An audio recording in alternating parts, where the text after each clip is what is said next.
The film opens with a young girl sitting comfortably in front of the TV, casually watching cartoons. Everything feels calm until the signal suddenly cuts out. The screen glitches, and an emergency broadcast takes over. The report announces that a deadly virus has spread across the world.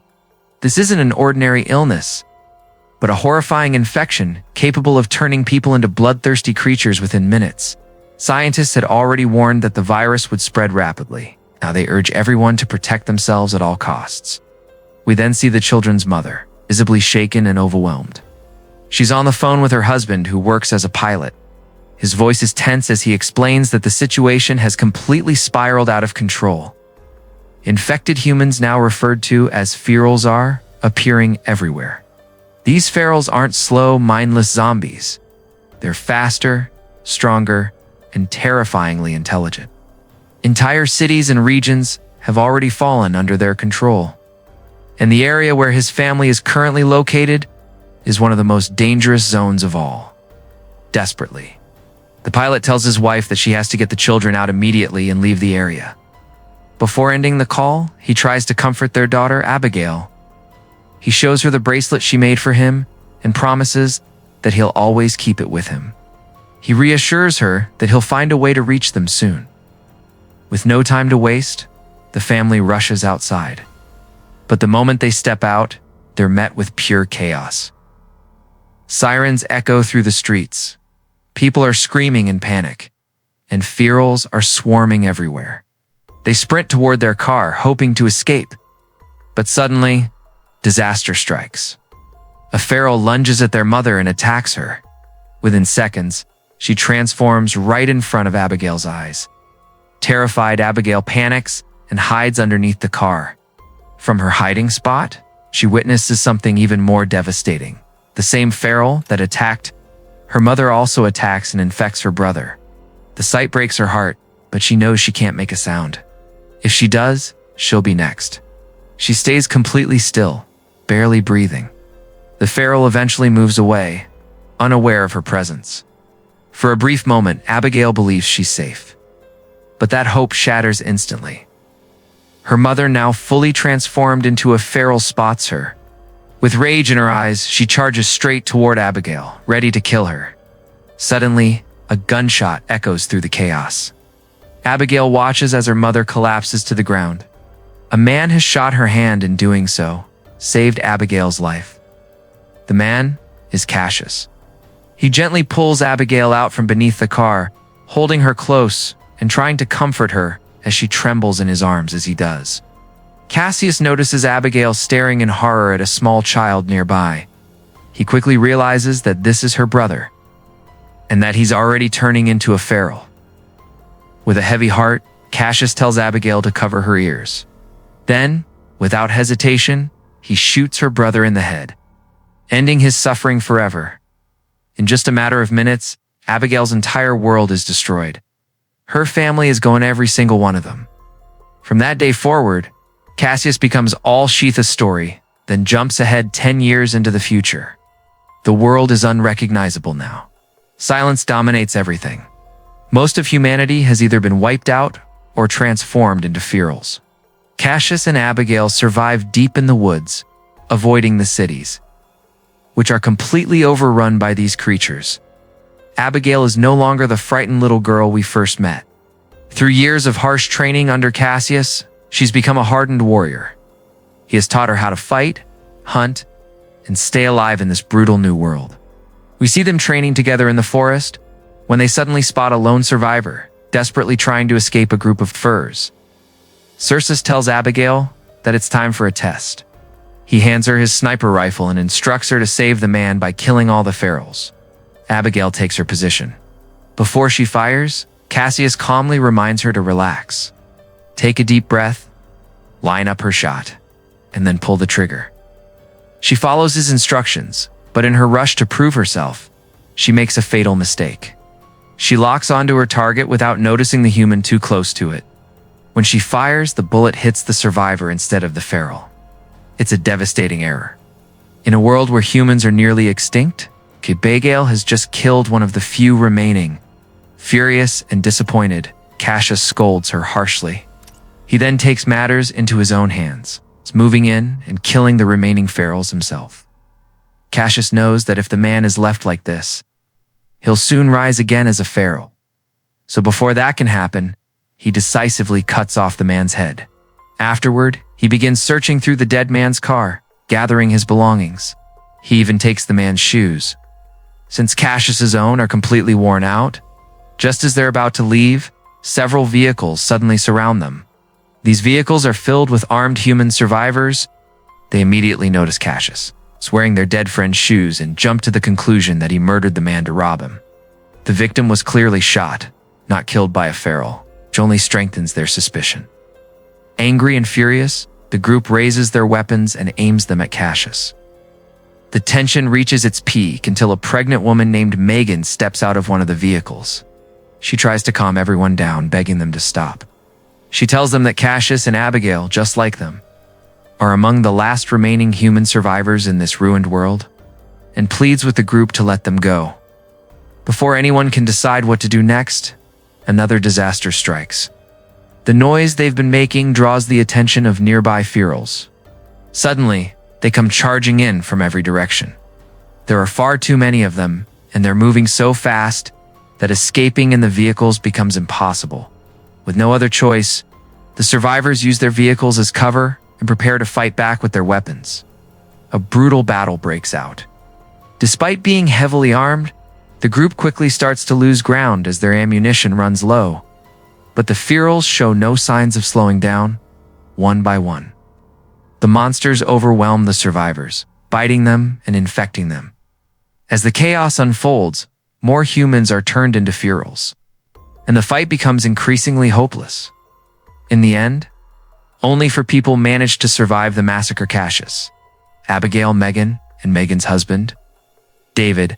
While the pharaohs are busy biting and infecting the rest of the survivors, these 4 seize the moment.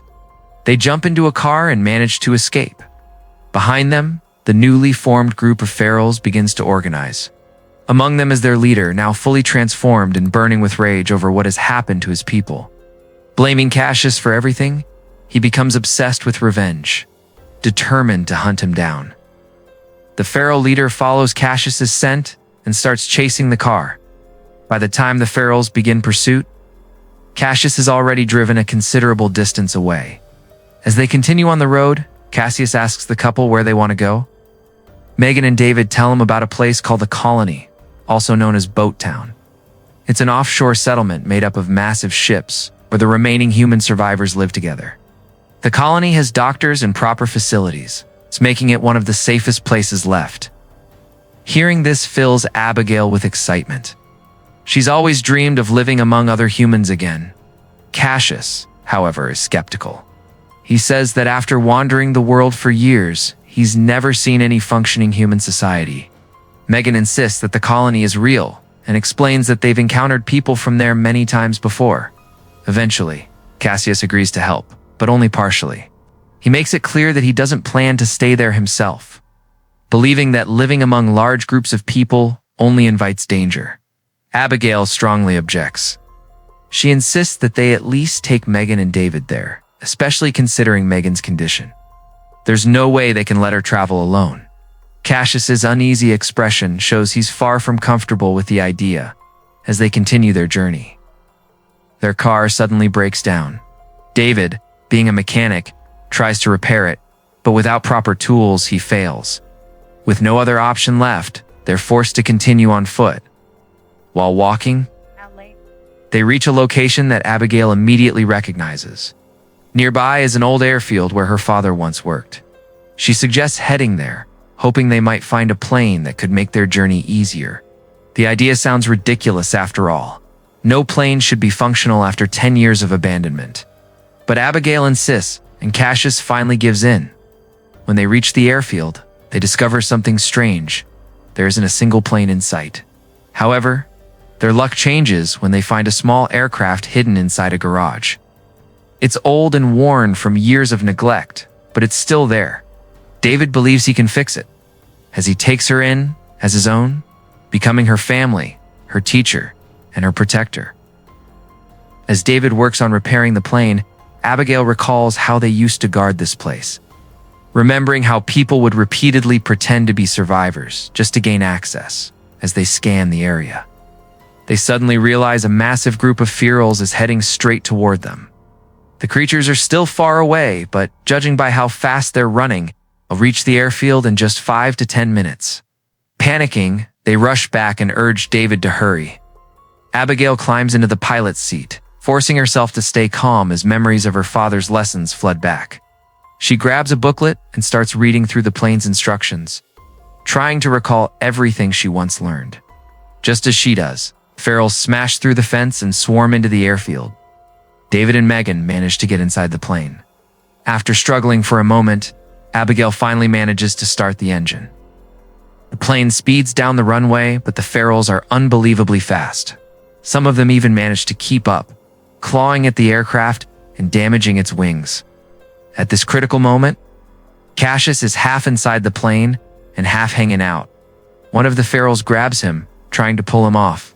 Cassius reacts instantly, shooting the creature in the head and sending it crashing to the ground.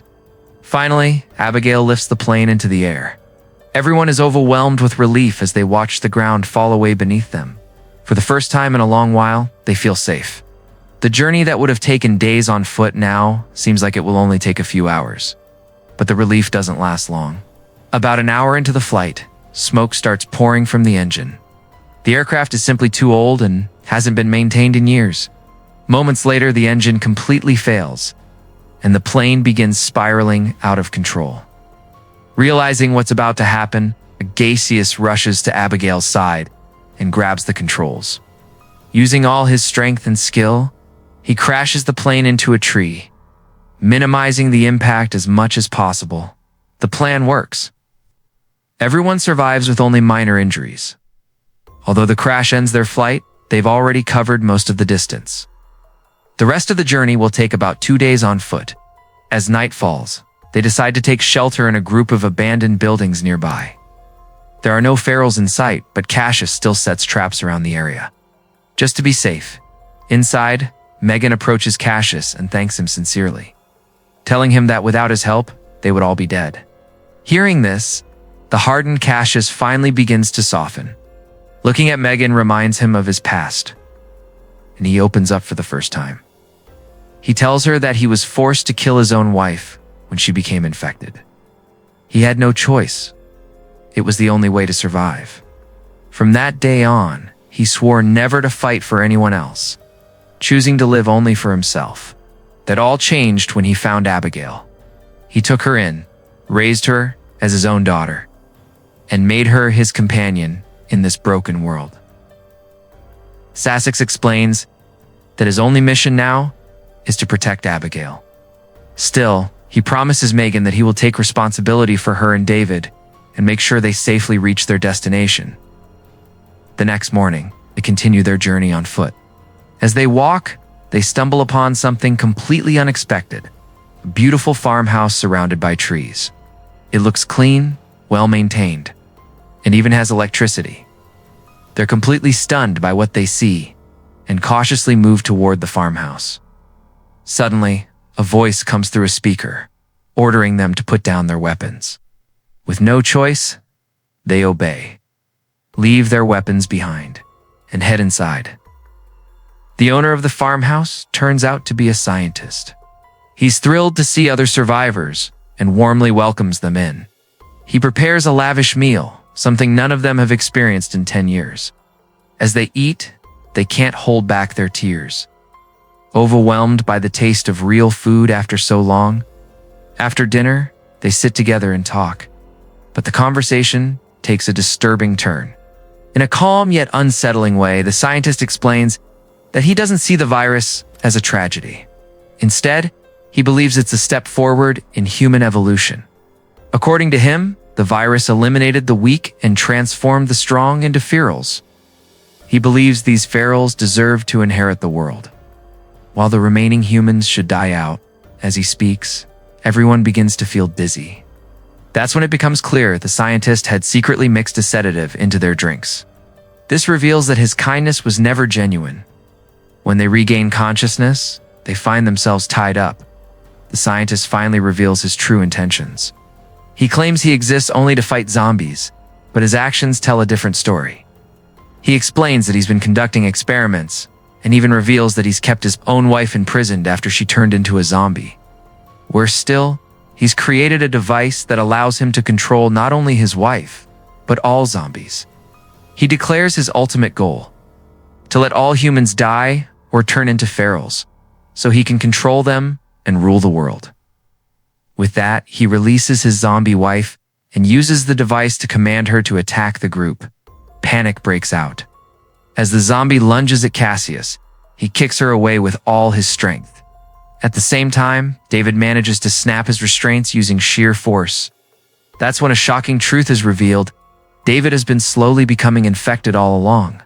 He had thought about killing himself many times, but instead decided to first get his pregnant wife safely to the colony before ending his own life.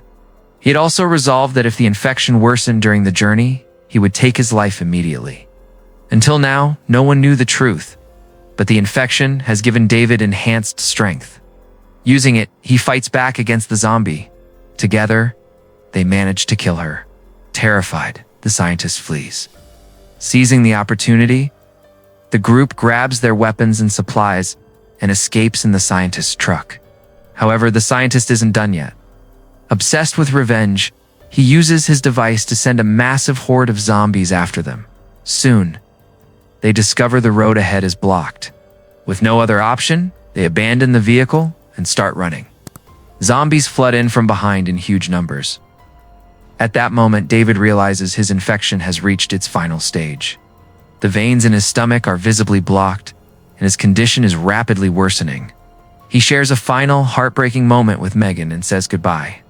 She refuses to leave at first, but then tells him she's doing this for their baby. David sends her away with Cassius and Abigail and turns back to face the remaining zombies alone. His sacrifice gives them enough time to escape. The zombies lose their trail, and the 3 survivors finally reach the riverbank. Asterisk.